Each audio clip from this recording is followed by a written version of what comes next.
Good evening बच्चों। तो कल थर्मोडायनेमिक्स हमने स्टार्ट किया था बच्चों। थर्मोडायनेमिक्स अभी कंप्लीट नहीं हुआ है, उसी का ये पार्ट अभी हम आज कवर करेंगे, ठीक है ना। तो चलिए नेक्स्ट क्वेश्चन कौन सा इंपॉर्टेंट है बच्चों। 2 mole of an ideal gas expand isothermally and reversibly from 5 litre to 50 litre at 27 degree centigrade. The work done is, ठीक है, बहुत आसान क्वेश्चन है। क्या बोल रहा है बच्चों, कितने मोल, 2 मोल बोल दिया उसने, ठीक है ना। आइसोथर्मली रिवर्सिबल मतलब आइसोथर्मल प्रोसेस के लिए वर्क डन आपसे पूछा है बच्चों।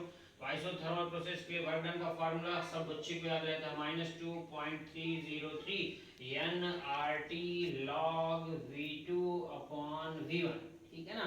ये फार्मूला होता है बच्चों, ठीक है। तो फार्मूला आप इसमें पुट कर दीजिए, आप सॉल्व कर लीजिए, कितना आसान है।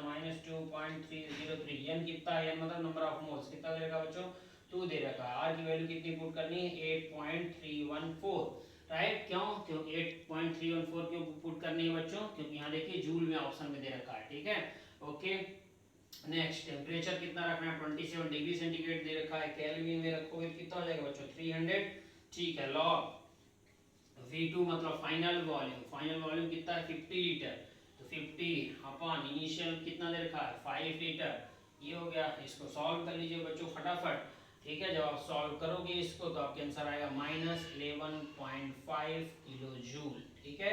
ये सॉल्व कर लेंगे तो अब आ जाएगा, और ऑप्शन नंबर डी ये राइट आंसर है, ठीक है ना। ओके, अब ये क्वेश्चन मैंने क्यों कराया बच्चों, इस क्वेश्चन को कराने का मोटो क्या है, मेन पर्पस क्या है बच्चों, ध्यान से देखिएगा। वर्क डन, ठीक है ना। इस थर्मोडायनेमिक्स में वर्क डन का कोई ना कोई क्वेश्चन जरूर आएगा बच्चों, ठीक है। चाहे वो आइसोथर्मल प्रोसेस के लिए आए, जैसे ये क्वेश्चन आइसोथर्मल प्रोसेस के लिए था तो मैंने इसे बता दिया बच्चों, ठीक है। अब इस क्वेश्चन को बताने का मेरा सिर्फ एक ही मकसद है बच्चों, ताकि बच्चों को ये पता चल जाए कि वर्क डन इंपॉर्टेंट है थर्मोडायनेमिक्स में। चाहे वो आइसोथर्मल का आ जाए, चाहे वो आइसोकोरिक का आ जाए, चाहे वो आइसोबारिक प्रोसेस का आ जाए, चाहे एडियाबैटिक प्रोसेस का आ जाए बच्चों, ठीक है ना। किसी ना किसी एक प्रोसेस के वर्क डन का क्वेश्चन 100% आता है बच्चों, एक ही क्वेश्चन आता है, ठीक है ना। इनमें से किसी वर्क डन, तो जितने वर्क डन है, जितनी प्रोसेस है बच्चों, मैंने बताया इन सब के वर्क डन का फार्मूला आपको आना ही चाहिए अच्छे से, ठीक है ना। ओके, तो इन सब के वर्क डन का फार्मूला अच्छे से आप लर्न रखिएगा बच्चों। कोई भी क्वेश्चन आएगा डायरेक्ट पुट करोगे आंसर आएगा, ठीक है। चलिए एक और क्वेश्चन कर लेते हैं। चलिए बच्चों, तो नेक्स्ट ये क्वेश्चन है, और अब ये क्वेश्चन थर्मोकेमिस्ट्री का है बच्चों। इसका है थर्मोकेमिस्ट्री, थर्मोडायनेमिक्स का ही दूसरा पार्ट है थर्मोकेमिस्ट्री, ठीक है ना। ओके, तो इसके भी क्वेश्चन की बात कर लेते हैं, ठीक है ना। और इस टाइप का एक क्वेश्चन कोई ना कोई जरूर आएगा बच्चों, इसीलिए मैंने एक क्वेश्चन इस टाइप का करवाया है, ठीक है ना, ताकि आपको प्रॉब्लम ना आए जब ऐसा क्वेश्चन आए। तो अभी मैं इसको सॉल्व करके दिखाऊंगा कि ऐसे क्वेश्चन को सॉल्व करने की टेक्निक क्या है बच्चों, ठीक है। H सिंगल बॉन्ड H की बॉन्ड एनर्जी दे रखी है, C डबल बॉन्ड C की बॉन्ड एनर्जी दे रखी है, C सिंगल बॉन्ड C की बॉन्ड एनर्जी दे रखी है, और C सिंगल बॉन्ड H की बॉन्ड एनर्जी दे रखी है। आपसे पूछा गया बच्चों एंथैल्पी फॉर द रिएक्शन, इस रिएक्शन के लिए एंथैल्पी पूछा, मतलब डेल्टा H पूछा, ठीक है। ओके, रिएक्शन ये है बच्चों, ठीक है ना, प्रोडक्ट ये है, तो इस रिएक्शन के लिए आपसे पूछा है। अब एंथैल्पी का फार्मूला बॉन्ड एनर्जी के टर्म में, क्योंकि बॉन्ड एनर्जी का ही डाटा दे रखा है बच्चों, क्या फार्मूला होता है ध्यान से देख लीजिए बच्चों। Delta H equal to bond energy reactant minus bond energy product, ये फार्मूला होता है बच्चों, ठीक है। प्रोडक्ट माइनस रिएक्टेंट नहीं होता, रिएक्टेंट माइनस प्रोडक्ट होता है, ये ध्यान रखिएगा आप, ठीक है ना। बॉन्ड एनर्जी के केस में ऐसा ही होता है, ये देखिए, ठीक है ना। तो ये तो फार्मूला बच्चों, ठीक है। डेल्टा एच मतलब change in enthalpy equal to bond energy reactant minus bond energy product. Reactant कौन है बच्चों, ये रिएक्टेंट है, ये और ये रिएक्टेंट है, और ये क्या है, प्रोडक्ट है। तो इसकी बॉन्ड एनर्जी, ठीक है ना, माइनस इसकी बॉन्ड एनर्जी कर देंगे तो एंथैल्पी हमें पता चल जाएगा बच्चों, ठीक है ना। ओके, तो चलिए अब इस फार्मूले को अप्लाई करते हैं, ठीक है ना। तो इसे में हम हटाते हैं पहले, ठीक है। चलिए इसको हटा रहे हैं, ध्यान से देखिएगा आप। ये पहले हटा दिया जाए यहाँ से, थोड़ी सी यहाँ पे स्पेस बना लिया जाए इसको सॉल्व करने के लिए बच्चों, आप ध्यान से देखते रहिएगा, ठीक है। इसको भी हटा दें यहाँ से, और थोड़ा इसको पास में लिख देते हैं, ठीक है ना, ताकि हमें इधर सॉल्व करने के लिए जगह मिल जाए। क्लासरूम का तो बोर्ड बड़ा रहता था बच्चों, यहाँ पर तो किसी तरीके से अरेंज किया है, ठीक है ना, इसलिए छोटा है थोड़ा। ये देखिए, चलिए इसको इधर से हम हटा देते हैं, ठीक है ना। ये स्पेस बन गया, हम इसमें सॉल्व करेंगे इसको। फार्मूला क्या है बच्चों, फार्मूला क्या बताया आपको, फॉर्मूला हमने क्या बताया, delta H equal to bond energy reactant, ठीक है ना, माइनस बॉन्ड एनर्जी प्रोडक्ट। ठीक है, ये फॉर्मूला है, बहुत बार आया है इनसे आपसे क्वेश्चन, ठीक है ना। ओके, वैसे मैं सिर्फ सेलेक्टिव चीजें बता रहा हूँ बच्चों जहां से क्वेश्चन पूछे जाते हैं, ठीक है। ओके, ताकि मेरे एफर्ट से आपका अगर कुछ क्वेश्चन भी सही हो जाए बच्चों, मतलब अगर इसका मान लो इस थर्मोडायनामिक्स थर्मोकेमिस्ट्री के 2 क्वेश्चन आने हैं बच्चों, ठीक है, और मुझे ऐसा लगता है कि 2 के 2 क्वेश्चन वही आ जाएंगे जो मैं यहाँ पर डिस्कस करूंगा बच्चों, क्योंकि इंपॉर्टेंट चीजों को मैं ऑलरेडी यहाँ पे कवर करा रहा हूँ, ठीक है ना। ओके, चलिए ध्यान से देखिएगा और भरोसा रखिए। चलिए देखिएगा ध्यान से, bond energy reactant, bond energy reactant, reactant में कौन कौन है बच्चों, एक तो CH है, और कितने CH है, एक CH, 2 CH, तीसरा CH और ये चौथा CH, तो 4 CH है बच्चों। ठीक है, तो हम यहाँ पर लिख रहे हैं एनर्जी किसकी बच्चों, CH की, ठीक है। और कितने CH बॉन्ड हैं, 4 है ना, 1 2 3 4, इसलिए इंटू 4 कर दिया बच्चों, ठीक है। ओके, तो CH बॉन्ड कवर हो गए, और क्या बचा है, C डबल बॉन्ड C बचा है बच्चों। कितने C डबल बॉन्ड C हैं, एक ही C डबल बॉन्ड C है, ठीक है।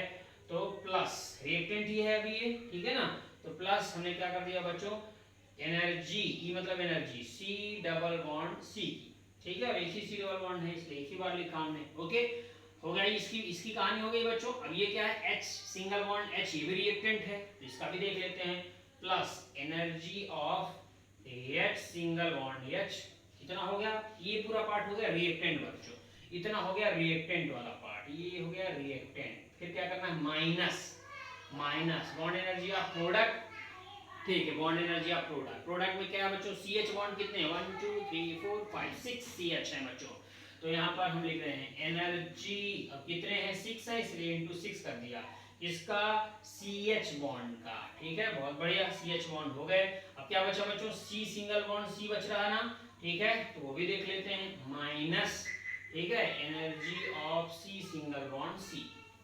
ओके, आई थिंक अब आपको क्लियर हो गया, मैंने डायरेक्ट माइनस लिख दिया, आप चाहो तो प्लस लिखो, फिर ये ब्रैकेट के बाहर रहेगा तो ये माइनस इसको ऑलरेडी प्लस बना देगा, क्योंकि बाहर माइनस है इसलिए इसको प्लस को माइनस बना देगा, इसलिए मैंने डायरेक्ट माइनस लिख दिया बच्चों, ठीक है ना।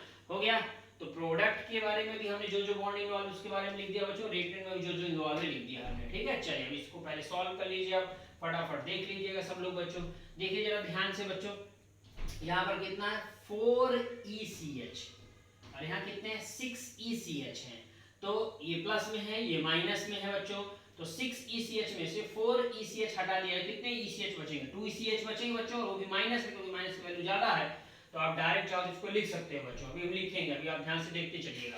प्लस डबल बॉन्ड इतना ही है, तो इसको फिर से लिख रहे हैं EC डबल बॉन्ड C, बहुत ध्यान से देखते रहिएगा, ठीक है। ओके, और क्या है, प्लस EH, ठीक है, ये दोनों हो गए, ठीक है, माइनस इसमें से ये चला गया, माइनस 6 में से 4 चला गया, कितने बचे बच्चों, -2, तो -2 ECH, तो ये और ये कैंसिल हो गया बच्चों, -2 बचा, उसको हमने लिख दिया यहाँ पर, देख लीजिए आप, बचा ये, इसको लिख दीजिए, minus energy of C single bond C, बस, ठीक है। हालांकि चाहे तो यहीं पे डाटा पुट कर देते, बट लेंदी हो जाएगा कैलकुलेशन थोड़ा सिंपल बनाने के लिए, आंसर जल्दी आने के लिए मैंने ये सॉल्व कर लिया। अब यहाँ पर आप डाटा पुट कर दो फटाफट, जिसका इसका दे रखा है, energy of C double bond C की एनर्जी कितनी दे रखी है, 606.10, लिखो फटाफट 606.10, plus H single bond H की कितनी रखी, 431.37, ठीक है, माइनस 2 इंटू ECH कितना दे रहा है, CH कितना दे रहा है, 410.50, minus C single bond C की कितनी दे रखी है, ये, तो इसको भी पुट कर दीजिए, आप कितना दे रखा है, 336.49, पुट कर दिया सारा डाटा, इसे सॉल्व कर लीजिए बच्चों, ठीक है, जो आंसर आएगा वही आंसर आएगा, हालांकि -210 के समथिंग आसपास आंसर आएगा, आप सॉल्व कर लीजिएगा बच्चों, ठीक है ना। तो ऐसे करेंगे, तो आज के बाद कभी भी ऐसे क्वेश्चन आ जाए बच्चों, फार्मूला भी मैंने बता दिया और उसको कैसे पुट करोगे, कैसे सॉल्व करो, वो भी टेक्निक बता दी, ठीक है। तो कोई भी क्वेश्चन आ गया, भले यहाँ रिएक्शन कुछ और दिया, लेकिन जो भी रिएक्शन यहाँ देगा बच्चों, उसके अकॉर्डिंग यहाँ डाटा देगा, और आप सेम इसी तरीके से आप करिएगा, जिंदगी में कभी भी क्वेश्चन गलत नहीं होगा आपका, अगर आप ऐसे इसे सॉल्व करोगे तो, ठीक है ना। ओके, चले नेक्स्ट क्वेश्चन की तरफ बच्चों, ठीक है, इसको सॉल्व कर लिया सबने बच्चों, सॉल्व करने पर कितना आया, ये 600 है, 600 ठीक है ओके। माइनस में आएगा कि डाटा ज़्यादा है, 120 समथिंग 02 के आसपास किलो जूल पर मोल, ठीक है ना। इतना आंसर आ जाएगा बच्चों, आप सॉल्व कर लीजिएगा, ठीक है ना। ओके, तो आई थिंक आपको कंसेप्ट क्लियर हो गया कि ऐसे क्वेश्चन को करते कैसे हैं बच्चों, ठीक है। तो जो टेक्निक आपको सिखाया उसी के अकॉर्डिंग करिएगा, रिएक्शन भले कोई दे और जो भी रिएक्शन देगा उसके अकॉर्डिंग यहाँ डाटा भी देगा, ठीक है ना। ऐसे क्वेश्चन बहुत बहुत बहुत आसान होते हैं बच्चों, ठीक है ना। ओके चलिए नेक्स्ट, चलिए बच्चों तो नेक्स्ट क्वेश्चन है, ठीक है, बहुत ही अच्छा क्वेश्चन है, एम्स में आया हुआ है बच्चों, ध्यान से देख लीजिए। For the combustion of glucose, glucose का कम्बशन दे रखा बच्चों, ठीक है ना। Okay, the standard free energies of formation of glucose, CO2 and water are dash, value दे रखा बच्चों, ठीक है। चलो, the standard free energy change will be, मतलब फ्री एनर्जी चेंज पूछा है बच्चों, ठीक है ना। स्टैंडर्ड बोला है इसलिए हम यहाँ पे लगा दें डॉट, ठीक है ना। चलो, स्टैंडर्ड फ्री एनर्जी चेंज पूछा है बच्चों, ये रिएक्शन दे रखा है, तो क्या करोगे, प्रोडक्ट माइनस रिएक्टेंट करते हैं बच्चों, नॉर्मल तरीका यही है, तो प्रोडक्ट माइनस रिएक्टेंट, ठीक है ना। चलिए देखिएगा ध्यान से, delta G not product, product ठीक है, minus delta G not reactant, reactant, ठीक है। ये कर दीजिए, पुट कर दीजिए सब डाटा फटाफट। प्रोडक्ट में क्या क्या है बच्चों, CO2 है और H2O है, तो CO2 कितने हैं, 6 हैं, तो लिख दे रहा हूं मैं, देखना ध्यान से, 6, ठीक है ना।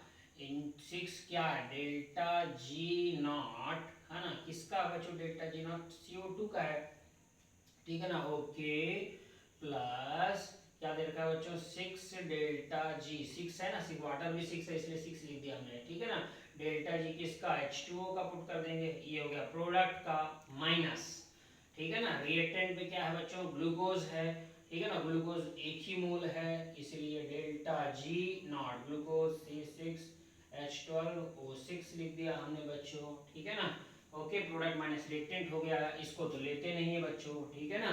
तो ये भी ले लिया, प्रोडक्ट में ये दोनों है तो लिख लिया, माइनस रिएक्टेंट में क्या है, ग्लूकोज, ठीक है ना, लिख दिया हमने। अब इसे सॉल्व कर लीजिए, डाटा पुट कर दीजिए फटाफट। 6 इंटू CO2 का कितना दे रखा बच्चों, CO2, ये है CO2, CO2 की वैल्यू कितनी दे रखी है, ये है CO2 वैल्यू, ठीक है ना, -394.5 प्लस 6 इंटू H2O कितना दे रखा बच्चों, H2O का डाटा ये है, पुट कर दीजिए -237.2, ठीक है, माइनस ग्लूकोज का कितना दे रखा बच्चों, ग्लूकोज का डाटा ये है -910.5, ठीक है ना। ओके, इसे सॉल्व कर लीजिए सब लोग बच्चों, ठीक है। जब इसे सॉल्व करोगे आप तो आपको मिलेगा -2879.7 किलो जूल, ठीक है ना, और ऐसा फर्स्ट ऑप्शन में दे रखा है, ठीक है। तो क्लियर हो गया, टेक्निक पता चल गई कि क्या करना है ऐसे क्वेश्चन में बच्चों, कितना आसान है, कुछ भी नहीं करना है, ठीक है ना। बस रिएक्शन अपने आप दे देगा, और आपसे पूछ लिया है standard free energy delta G, ठीक है ना, नॉट, तो आप क्या करोगे, प्रोडक्ट माइनस रिएक्टेंट कर देते हो बच्चों, ठीक है। सिर्फ बॉन्ड एनर्जी में क्या करते हैं, रिएक्टेंट माइनस प्रोडक्ट करते हैं, इसके पहले वाले क्वेश्चन में रिएक्टेंट माइनस प्रोडक्ट किया था, कब, बॉन्ड एनर्जी में, ठीक है। बाकी टाइम आप क्या करोगे, प्रोडक्ट माइनस रिएक्टेंट ही करोगे बच्चों, ठीक है। प्रोडक्ट माइनस रिएक्टेंट कर दिया, डाटा दे ही रखा है, सॉल्व कर दिया बच्चों, ठीक है ना। ये मोल्स नहीं भूलने का, ठीक है। जैसे CO2 का जो डाटा दे रखा है, यहाँ पे जितना मोल है, इसलिए हमने CO2 के डाटा में, ये देखिए CO2 के डाटा में इंटू 6 लिखा है, ऐसे वाटर के डाटा में इंटू 6 करना पड़ेगा, ठीक है ना। ओके, क्लियर हुआ, चलिए नेक्स्ट। चलिए बच्चों, तो नेक्स्ट ये क्वेश्चन है, आप इसे ध्यान से देख लीजिए, बहुत आसान क्वेश्चन है, ठीक है ना। और ऐसे क्वेश्चन बहुत ही जल्दी सॉल्व होते हैं बच्चों, ठीक है ना। इसमें क्या करते हैं, कई लोग बहुत इसको मतलब डिटेल से बताते हैं, पूरा रिएक्शन लिखो करके, ठीक है ना। अपने को ऐसा नहीं करने का, ठीक है। हम अपनी टेक्निक से इसे सॉल्व करते हैं बच्चों, हम अपनी टेक्निक आपको बता रहे हैं, ठीक है ना। इससे पहले आपको किसने क्या बताया, मुझे उससे मतलब नहीं बच्चों, ठीक है ना। मैं कैसे करता हूँ आपको देख लीजिए, और आपको जो अच्छा लगे आप उसके अकॉर्डिंग करो, ठीक है। अगर मेरी वाली टेक्निक अच्छी लगती है तो मेरी वाली टेक्निक से करो, या जो पहले पढ़ रखा अगर उससे आंसर आ रहा बच्चों, लेकिन आंसर तेजी से आना चाहिए, ठीक है ना। ऐसा नहीं कि बहुत टाइम वेस्ट हो, मुझे मालूम है आंसर आते हैं, फिर डिटेल से भी करोगे तब भी आंसर आता है, बट टाइम बहुत वेस्ट हो जाता है, ठीक है ना। तो अब क्या करने का कि मतलब देखते ही आंसर आ जाए, ज्यादा कुछ दिमाग नहीं लगाना, ठीक है ना। तो अभी तो मुझे समझाना है, इसलिए मैं आराम समझाऊंगा आपको, ठीक है। चलिए देखते हैं, आपको पूछा किसके लिए गया, सबसे इंपॉर्टेंट क्या होता है, जिसके लिए पूछा जाता है, इस रिएक्शन के लिए पूछा जाता है बच्चों। मतलब आपको B + D किधर चाहिए, इधर चाहिए, ठीक है ना। आप देख लीजिए, मैं तो आंसर बहुत फास्ट ला के दिखा दूंगा आपको, ठीक है ना, लेकिन आपको समझ नहीं आ रहा, आपको आराम समझना है तो पहले समझ लीजिए। बी प्लस डी आपको किधर चाहिए बच्चों, इधर चाहिए रिएक्टेंट की तरफ, ठीक है। अब आप देख लो बी इधर चाहिए ना, बी कहाँ इधर है, यस है, मतलब इस रिएक्शन को चेंज करने की जरूरत नहीं है। देखते रहिएगा बहुत ध्यान से सब लोग, ठीक है ना बच्चों। ओके हाँ, ए बी चाहिए किधर, रिएक्टेंट की तरफ, रिएक्टेंट की तरफ है, मतलब इस रिएक्शन को अपोजिट करने की, पलटने की जरूरत नहीं है बच्चों। डी किधर चाहिए आपको, डी रिएक्टेंट की तरफ चाहिए, ठीक है ना। डी किधर है बच्चों, देखो डी इधर प्रोडक्ट में है ना, ठीक है, डी प्रोडक्ट में है, मतलब इस रिएक्शन को अपोजिट करना पड़ेगा। इसको अभी ऐसे दे रखा ना, तो उल्टा दीजिए, मतलब इधर 2d इधर रख दीजिए, मतलब इस रिएक्शन को आपको अपोजिट करना पड़ेगा। अब करना नहीं है, बस मैं समझा रहा हूं, इस वजह से ऐसा बोल रहा हूं। आपको करना क्या है वो मैं बाद में बताऊंगा, ठीक है ना। मतलब इस रिएक्शन को आपको अपोजिट करना पड़ेगा, पलटना पड़ेगा बच्चों। जब इस रिएक्शन को पलट दोगे तो देखिएगा ध्यान से, तो ये रिएक्शन क्या हो जाएगी, मैं लिख के दिखा रहा हूं बच्चों, रिएक्शन हो जाएगी 2d, ठीक है ना, और ये रिएक्टेंट हो जाएगा, वो प्रोडक्ट हो जाएगा E प्लस ए। पहले अच्छे समझ लीजिए डिटेल से, बाद में डायरेक्ट समझिएगा, ठीक है ना। ये कर दिया, इस रिएक्शन को अपोजिट कर, रिएक्शन को अपोजिट किया, मतलब ये प्लस से वैल्यू माइनस हो जाएगी, मतलब वैल्यू क्या हो गई, -350 हो गई बच्चों, ठीक है, क्योंकि रिएक्शन को आपने अपोजिट किया। चलिए बहुत बढ़िया है। ओके प्रोडक्ट में क्या चाहिए, ई, प्रोडक्ट में ई, प्रोडक्ट में ई, हाँ आ गया। आपने इस रिएक्शन को चेंज कर दिया, देखिए प्रोडक्ट में ई आ गया, बहुत बढ़िया। और 2c प्रोडक्ट में चाहिए, और प्रोडक्ट में 2c पहले से ही है, मतलब इसे चेंज करने की जरूरत नहीं है बच्चों, ठीक है ना। अब आपको b के कितने मोल चाहिए, 1 मोल चाहिए बच्चों, लेकिन यहाँ b के मोल कितने लिखे, 3, मतलब कुछ तो चेंज करना पड़ेगा। तो क्या करें, ये जो रिएक्शन दे रखी है, अगर इस रिएक्शन में इंटू 2 कर दें, इस रिएक्शन में इंटू 2 कर दें, तो ये 2 से 2 कैंसिल हो जाएगा, और ये 2 भी हो जाएगा बच्चों, ठीक है। तो इस रिएक्शन में इंटू 2 कर रहे हैं हम अपने से, ठीक है ना। तो इंटू 2 करेंगे तो क्या हो जाएगा, ये रिएक्शन बन जाएगी a, और इधर प्रोडक्ट में क्या आएगा 2b, और इंटू 2 किया है, मतलब 150, अपोजिट तो नहीं किया ना बच्चों, तो प्लस में ही रहेगा। 150 इंटू 2, 2 क्यों किया, क्योंकि आपने इस पूरी रिएक्शन में 2 का मल्टीप्लाई कर दिया, ठीक है ना, इसलिए हमने 2 यहाँ पे पुट कर दिया बच्चों, ठीक है। रिएक्शन को अपोजिट करने की जरूरत नहीं, इसलिए प्लस में ही है डाटा। क्लियर हो गई इतनी बात, ठीक है। इस रिएक्शन को क्या आपने चेंज किया, क्या नहीं चेंज किया, तो रिएक्शन एज इट इज है। जरा देखिए 3b, ठीक है ना, और यहाँ क्या है 2c प्लस d, चेंज नहीं किया, मतलब इसके डाटा एज इट इज रहेगा, -125 एज इट इज डाटा, ठीक है, हो गया। अब इसे आप देखिए, इसे सॉल्व करने पर ये रिएक्शन आनी ही चाहिए, अगर ये रिएक्शन आ रही है तभी आपका आंसर सही आएगा, ठीक है। तो ये कितना आसान है, ऐसी चीजें तो हम बचपन में करते थे, इसको इधर रखो, उसको उधर रखो, ठीक है ना, और ऐसा रखो कि इसके अकॉर्डिंग आ जाए। तो इन तीनों रिएक्शन को ऐसे अरेंज करना है कि फाइनल रिएक्शन आपकी ये बननी चाहिए बच्चों। अब देखो बन रहा कि नहीं बना, जरा चेक करो। यहाँ कितना है 2b, और यहाँ कितना है 3b, तो प्रोडक्ट से रिएक्टेंट की चीजें कट जाती हैं बच्चों, ठीक है ना। तो 2b को कैंसिल कर दिया, ठीक है, तो 2b यहाँ से कैंसिल हो जाएगा, कितना b बचेगा, एक b बचेगा कि नहीं, लिख दूं एक b, ये लिख दिया मैंने, ठीक है ना। देखते रहिएगा, अभी आपको समझा रहा हूँ इसलिए डिटेल से, बाकी में आपने डायरेक्ट करना है, डायरेक्ट वाली टेक्निक बताऊंगा, ठीक है ना। ये हो गया बच्चों। ओके उसके बाद फिर क्या है, यहाँ पर d है, एक d है प्रोडक्ट में, यहाँ कितने हैं 2d, तो एक d ये कैंसिल हो गया, ये कैंसिल हो गया, तो सिर्फ d बचा ना बच्चों, एक d बचा, इसे हटा दो अभी से, ठीक है। ओके और कुछ कैंसिल हो रहा क्या, और कुछ हो रहा क्या कैंसिल, हाँ ए कैंसिल हो रहा है, देखो ए इधर है एक और एक इधर है ए, तो रिएक्टेंट और प्रोडक्ट कैंसिल हो गया। बचा क्या, इधर क्या क्या बचा था, देखो बी और डी, मतलब क्या बचा बच्चों, बी प्लस डी बचा इधर, ठीक है। इधर क्या बचा प्रोडक्ट की तरफ, 2c बच रहा है, और क्या बच रहा है, e बच रहा है, तो e प्लस 2c बच रहा है। जरा इसे देखो और इसे देखो, सही हो गई कि नहीं बच्चों, वही रिएक्शन आपको मिल गई, ठीक है। इस डाटा को उठा के सॉल्व करो, यहाँ पर क्या किया आपने बच्चों, सॉल्व करो इसे, ऐसा कब आया 150 इंटू 2, पहली वाली रिएक्शन में आपने इंटू 2 किया था, पहली वाली रिएक्शन का डाटा कितना है ये, ठीक है। अब ये आपको डिटेल से मुझे समझाना था, इसलिए मैंने इसे लिख दिया, ठीक है ना। यहाँ कितना है -125, और यहाँ पर कितना है -350, इसे सॉल्व कर लेंगे बच्चों, हमारा आंसर आ जाएगा -175 आंसर आ जाएगा, ठीक है। बस इतना, ठीक है। अब ये डिटेल से समझाना था, इसलिए मैंने समझा दिया बच्चों, ठीक है। अब देखिएगा मैं ध्यान से क्या कर रहा हूं,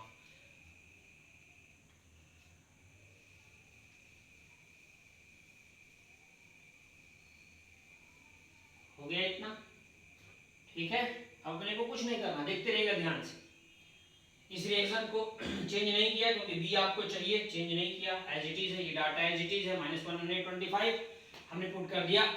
इसे भी हटा दूं पहले मैं, ठीक है, देखते चलिएगा। इस डाटा को कोई चेंज, इस रिएक्शन में कोई चेंज नहीं किया, इसे एज इट इज पुट कर दिया बच्चों, ठीक है। इस रिएक्शन में आपने क्या किया, इनटू 2 किया ना, इसका डाटा कितना 150, तो 150 है डाटा, इनटू क्या किया आपने 2 किया ना, तो इनटू 2 लिख दिया। ठीक है, ओके बहुत बढ़िया। इसको क्या किया आपने, अपोजिट किया है इस रिएक्शन को, उधर के अपोजिट, तो इसको अपोजिट किया मतलब प्लस से माइनस में हो गया डाटा। सॉल्व कर लीजिए, आंसर आ गया। तो एक लाइन में आंसर आता है बच्चों, ठीक है। तो हमेशा ऐसे ही करने का, आपको ज्यादा टाइम वेस्ट नहीं करने का बच्चों, एकदम फास्ट, ठीक है ना। क्लियर हो गया होगा, मजा आ गया होगा सबको, ठीक है। और ऐसे क्वेश्चन हर साल आता ही आता है बच्चों, एक क्वेश्चन इस टाइप का देगा ही देगा, कभी एक्स वाई लिख देगा, कभी एबीसी लिख देगा, कैसे भी करके देगा, ठीक है ना। ओके, तो ये याद रखिएगा, इसीलिए इंपॉर्टेंट है, इसलिए मैंने इसको डिस्कस कर दिया बच्चों को, ठीक है। चलिए नेक्स्ट, चलिए बच्चों, तो नेक्स्ट ये क्वेश्चन है रेजोनेंस एनर्जी का क्वेश्चन है बच्चों, ठीक है। और अब मेरी बात ध्यान से सुन लीजिएगा, थर्मोकेमिस्ट्री में या तो बॉन्ड एंथैल्पी का क्वेश्चन यहाँ पर लिख रहा हूँ बच्चों, चलो इसको पहले बाद में सॉल्व करेंगे, पहले आप यही सुन लो, ठीक है ना। थर्मोडायनेमिक्स, थर्मोडायनेमिक्स, और इधर है बच्चों थर्मोकेमिस्ट्री, थर्मोकेमिस्ट्री, ठीक है ना। अभी क्या होता है, लास्ट में आप पूरा नहीं पढ़ सकते बच्चों, ठीक है, और ना ही पढ़ाया जा सकता पूरा, और ना ही पढ़ना चाहिए, पूरा नहीं पढ़ना चाहिए। लास्ट में क्या पढ़ना चाहिए, ठीक है ना, इसीलिए वीडी कैप्सूल है बच्चों, वही मैं आपको सिखा रहा हूँ, ठीक है। थर्मोडायनेमिक्स में क्या करना है बच्चों, एक तो आपको थर्मोडायनेमिक्स में जो फॉर्मूला है बच्चों, ठीक है, वर्क डन, वर्क डन किसी का भी हो बच्चों, ठीक है, आइसोबारिक, आइसोकोरिक, ठीक है ना, आइसोथर्मल, ठीक है, एडियाबेटिक, इनमें से किसी का वर्क डन का क्वेश्चन, ठीक है ना। ओके, तो उसका क्वेश्चन रहेगा। दूसरा जो क्वेश्चन रहता है बच्चों, कहां से रहता है, सेकंड लॉ जो है thermodynamics, delta S equal to delta H upon T, यहां से क्वेश्चन रहता है बच्चों, ठीक है ना। एक तो ये हो गया delta G equal to delta H minus T delta S, यहां से रहेगा बच्चों, ठीक है ना। डेल्टा एच का फार्मूला पता होना चाहिए, डेल्टा एच का फार्मूला यहाँ पे लिख दे रहा हूँ अलग से, यहाँ पर डेल्टा एच इक्वल टू क्या होगा, delta E, right, plus delta N gas रहेगा आर टी, ये रहेगा बच्चों, ठीक है ना। तो ये भी पुट कराया कि यहाँ पर पहले इसको सॉल्व करोगे, डेल्टा एच निकालोगे, फिर आपसे इनमें से कोई डाटा पूछ सकता है, तो ये छोटे छोटे फार्मूले हैं, इन्हीं में से कोई ना कोई क्वेश्चन आएगा बच्चों, ठीक है ना। ये थर्मोडायनेमिक्स की रेंज होती है, ओके। तो इनमें से कोई ना कोई क्वेश्चन आएगा थर्मोडायनेमिक्स में, बस इसके बाद नहीं आ सकता, ठीक है ना। थर्मोकेमिस्ट्री की बात करें, थर्मोकेमिस्ट्री में क्या होगा, या तो बॉन्ड एनर्जी का क्वेश्चन आएगा बच्चों, बॉन्ड एनर्जी, जो कि इससे पहले मैंने क्वेश्चन करा दिया है, बॉन्ड एनर्जी या बॉन्ड एंथैल्पी भी बोल सकते हो, एनर्जी बोलो या एंथैल्पी बोलो, एक ही मतलब है, ठीक है। या फिर दूसरा रेजोनेंस एनर्जी का क्वेश्चन, ठीक है, या तो फिर फॉर्मेशन का बच्चों, और तीनों टाइप के क्वेश्चन मैंने करा दिए, फॉर्मेशन का, किसी के भी फॉर्मेशन का पूछ सकता है, ठीक है ना। ओके, और ये तीनों टाइप के क्वेश्चन मैंने करा दिए हैं बेटा आज के लेक्चर में, ठीक है ना। ओके, तो थर्मल केमिस्ट्री में इनमें से कोई ना कोई क्वेश्चन है, most of the time bound energy या बॉन्ड एंथैल्पी या रेजोनेंस एनर्जी का क्वेश्चन रहता है। अभी बॉन्ड एनर्जी क्वेश्चन इससे पहले करा दिया, रेजोनेंस एनर्जी का अभी करा रहा हूं आपको, ठीक है ना। बस इतना ही पढ़ना है इस चैप्टर में बच्चों, ठीक है ना। तो अगर इतना आप पढ़ ले गए तो यहाँ का भी क्वेश्चन एक क्वेश्चन, यहाँ का भी एक क्वेश्चन, दोनों क्वेश्चन आपके सही हो जाएंगे, ठीक है ना। ओके, चलिए तो इसको अब सॉल्व करते हैं बच्चों हम लोग, इसको हटा दें यहाँ से, इतना जरूर अच्छे से पढ़ लेना। इसके अलावा कुछ आपने पढ़ रखा है, बहुत अच्छी बात है, ठीक है ना, लेकिन इसे जरूर एक बार पढ़ लेना बच्चों, ठीक है। अगर आपको सेलेक्ट होना है, अच्छी रैंक लाना है, अच्छे मार्क्स लाना है, तो जो मैं चीजें बोल रहा हूँ उस चीज को जरूर अच्छे से पढ़ लो, अपने नोट्स में से पढ़ लो, वीडियो कैप्सूल में जो मैं क्वेश्चन करा रहा हूँ उसे देख लो और बिंदास हो जाओ, ठीक है। चलिए इसे सॉल्व करते हैं बच्चों हम लोग, ठीक है। बहुत आसान है, देखिए जरा ध्यान से, enthalpy of hydrogenation of cyclohexene, ठीक है, डबल बॉन्ड है, हेक्सीन बोला बच्चों, कितना दे रखा है, माइनस 119.5 दे रखा, बहुत बढ़िया। किसके लिए दे रखा, साइक्लोहेक्सीन के लिए बच्चों, ठीक है। यानी ग्राम में देखिएगा आप, साइक्लोहेक्सीन के लिए कितना दे रखा है बच्चों, माइनस 119.5, ठीक है ना, इतना दे रखा बच्चों। अब किसके लिए है, यहाँ बेंजीन बोला है बच्चों, देखिए इस क्वेश्चन की रेजोनेंस एनर्जी ऑफ बेंजीन, ठीक है। तो साइक्लोहेक्सीन के लिए अगर इतना है तो बेंजीन के लिए कितना होगा बच्चों, बेंजीन के लिए साइक्लोहेक्सीन में कितना होता है, एक डबल बॉन्ड होता है बच्चों, मतलब सी डबल बॉन्ड सी, की साइक्लोहेक्सीन में डबल बॉन्ड होता है ना बच्चों, तो उसके लिए कितने दे रखा है, इतने। बेंजीन में कितने सी डबल बॉन्ड सी होंगे, 3 होंगे ना, तो इनटू 3 कर दो, 3 इनटू ये डाटा, ये किसके लिए हो गया, बेंजीन के लिए हो गया, ठीक है। ही एंथैल्पी ऑफ हाइड्रोजनेशन, ओके, यहां लिख सकते हो आप एंथैल्पी, सब लिख सकते हो, एंथैल्पी ऑफ हाइड्रोजनेशन, हाइड्रोजनेशन, ठीक है ना बच्चों। ओके, तो enthalpy of hydrogenation for cyclohexene इतना दे रखा था। साइक्लोहेक्सीन का मतलब C डबल बॉन्ड C एक ही है, इतना डाटा है। तो बेंजीन में 3 C डबल बॉन्ड C होते हैं, इसलिए इनटू 3 कर दिया बच्चों। तो बेंजीन का हमें पता चल गया। ओके, अब रेजोनेंस एनर्जी का फार्मूला लगा दीजिए। तो रेजोनेंस एनर्जी का फार्मूला क्या होता है बच्चों? Resonance energy equal to delta H experimental minus delta H calculated, ठीक है, ये फार्मूला होता है, ठीक है। जिसको पता है बहुत अच्छी बात है, जिसको नहीं पता है भी यहाँ से पता चल गया बच्चों, ठीक है ना। 100% क्वेश्चन आएगा, या तो रेजोनेंस एनर्जी का रहेगा या तो बॉन्ड एनर्जी का रहता है बच्चों, ठीक है ना। ओके, चलिए अब देख लीजिए आप ध्यान से।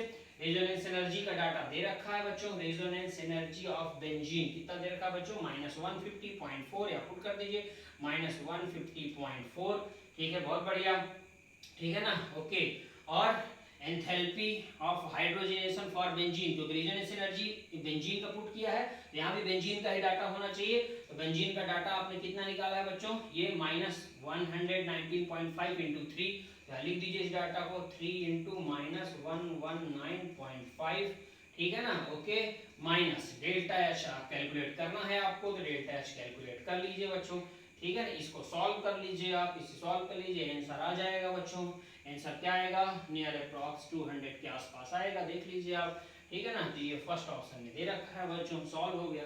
तो कितने आसान है, इसीलिए मैं बोलता हूँ बच्चों फिजिकल केमिस्ट्री से आसान कुछ भी नहीं, कुछ तो करना ही नहीं है, सब कुछ क्वेश्चन में ही दे देता है, डाटा भी क्वेश्चन में दे देता है, हिंट भी दे देता है, कौन सा फार्मूला लगेगा डाटा देख के पता चल जाता है बच्चों, ठीक है ना। ओके, तो बस सॉल्व कर दिया, कुछ भी नहीं, सॉल्व हो गया बच्चों। तो याद रखिएगा इतना ही पढ़ना है आपको, खासकर इन चीजों पे जरूर कंसंट्रेट करना, जो चीजें मैंने पढ़ा दिया बच्चों, बता दिया कि थर्मोडायनेमिक्स और थर्मोकेमिस्ट्री में क्या पढ़ना है, ठीक है। मेरी तरफ से ये हो गया, और आपको इन चीजों पर फोकस रहना है। इससे ज्यादा अगर कोई बच्चा पढ़ना चाहता है, मैं इसको पहले या फिर पहले इसको पढ़ के रखा है, बहुत अच्छी बात है बेटा, मैं ये नहीं कर रहा हूँ कि आपने इसे ज्यादा पढ़ लिया तो सब बेकार होगा, ऐसा बिल्कुल नहीं बोल रहा हूँ, ठीक है ना, राइट। लेकिन मेहनत कभी बेकार नहीं जाती बच्चों। लेकिन इन पॉइंट्स पे जो वीडियोस कैप्सूल में मैं डिस्कस कर रहा हूँ, उन पॉइंट्स को एक बार जरूर अच्छे से देख लेना, क्योंकि most of the time questions वहीं से आते हैं बच्चों। इसीलिए इंपॉर्टेंट पॉइंट्स को एक बार जरूर बात करनी चाहिए, और इसीलिए मैं इंपॉर्टेंट पॉइंट्स की बातें करता हूँ बच्चों, ठीक है। तो थर्मोडायनेमिक्स और थर्मोकेमिस्ट्री की कहानी हो गई बच्चों यहाँ से कंप्लीट, ठीक है। अब जब आपके पास पेपर आएगा तो आप देखना पेपर में थर्मोडायनेमिक्स में जो चीजें मैंने बोली हैं वहां से भी क्वेश्चन रहेगा, थर्मोकेमिस्ट्री में भी जो पॉइंट मैंने बोला वहीं से क्वेश्चन रहेगा। ये मेरा चैलेंज है बच्चों, ठीक है ना, इसलिए आप एकदम बिंदास हो जाओ। चलिए, इसके बाद अब हम नेक्स्ट टॉपिक स्टार्ट करेंगे अगले वीडियो लेक्चर है बच्चों, ठीक है। तो आप इसको तब तक अच्छे से पढ़ लीजिए, रिवाइज कर लीजिए, कोई प्रॉब्लम हो तो मुझे बताइए, मुझे मैसेज करिए, ठीक है बच्चों। ओके बच्चों, थैंक यू।